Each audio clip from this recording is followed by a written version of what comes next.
The passing of Reverend Moon in early September 2012 brought tens of thousands of mourners from all over the world to Korea to pay their respects to this religious pioneer and peace-loving global citizen.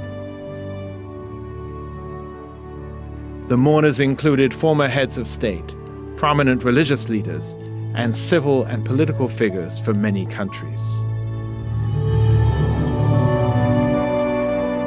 We mourn his passing, but at the same time, we thank him for introducing this great revolution for peace and reconciliation in Asia and around the world.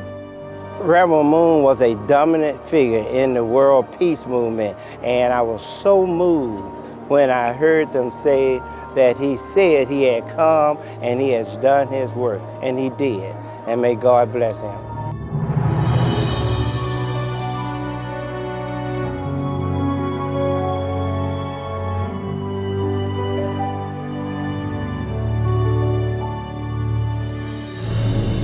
Reverend Moon's life was one of selfless dedication to the mission of bringing peace to the world.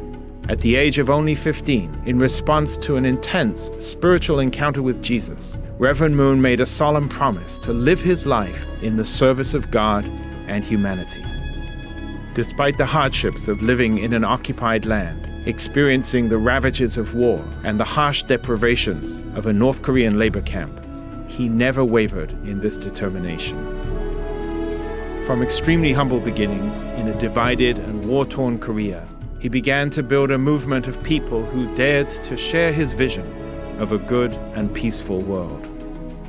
After years of intense searching, study, and prayer, he published The Divine Principle, a teaching which has led many to a deeper understanding of Scripture and of God's providence. What has injected a new energy and new life in my ministry is to have come to discover the essence of the divine principle, which contains the spiritual principles that are deeply rooted in the Bible.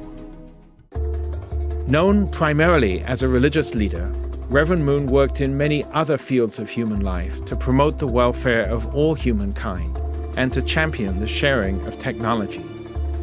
He paid particular attention to the ocean and the fishing industry, developing many enterprises to help alleviate the problem of hunger around the world.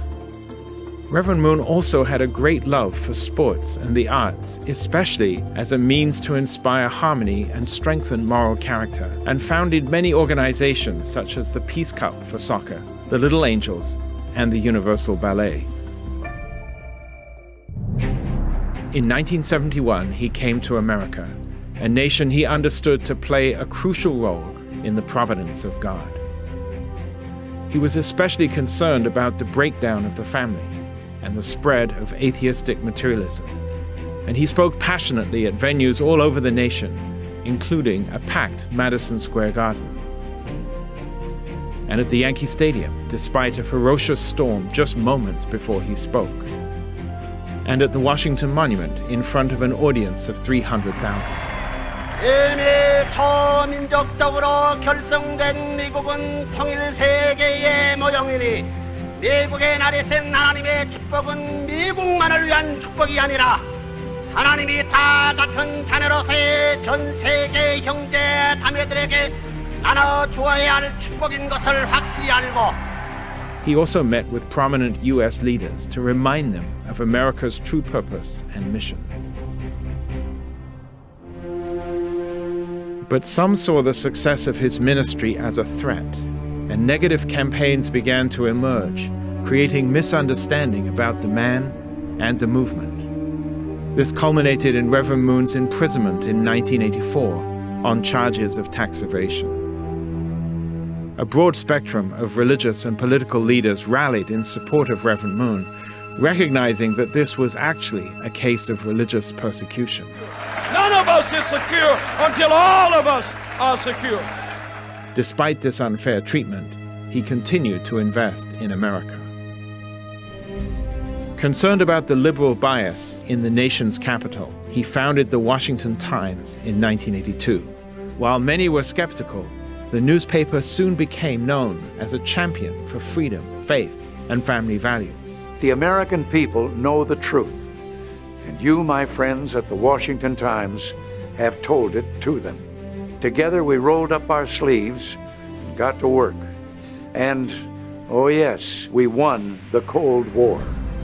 Teaching that the family is the school of love and the cornerstone of peace, Reverend Mun conducted cross-cultural marriage blessings for both newlyweds and previously married couples. The blessing is like having a shield around your marriage. Marriage represents the marriage between God and His bride.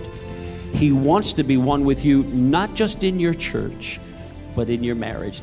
Reverend Mun founded the American Clergy Leadership Conference, one of the most racially and religiously diverse coalitions of faith leaders in America. Reverend Mun's mission went far beyond Christianity, and he invested wholeheartedly in interfaith dialogue, bringing Jews, Christians, and Muslims together through the Middle East Peace Initiative.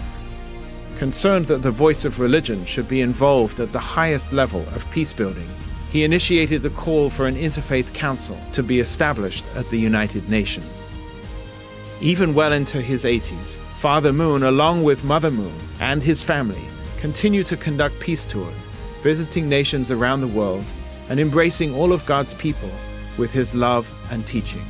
Here's a man that was well aged in 2001, but he preached 50 nights in 50 states, and he preached from anywhere from an hour and a half to 2 hours each night. To the end of his days, Reverend Mun never stopped speaking of God's will for the world. 우리 종교단체가 수많은 단체를 핍박을 받아가면서 일이 치지 않겠다고 받은 문제는 선생님들 누구하고 알아? 모라나 개척을 성사시키기 위한 안자가 될 수 있어? Reverend Son-mjong Mun so loves the world that he gave his heart. I thank God for Reverend Mun. I thank God for his family. I thank God for using him. I thank God for his mission. Behind every great man is a great woman, and true mother, Dr. Hakjahan Mun, stood by her husband's side for over 50 years.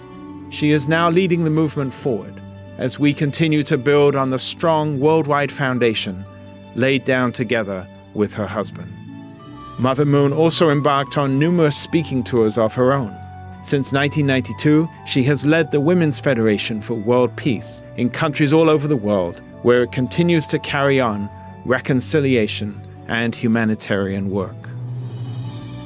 After bidding farewell to Father Mun, along with the tens of thousands gathered at the newly built Peace World Center, Mother Mun thanked all those who came from near and afar to join her in the historic Ascension ceremony.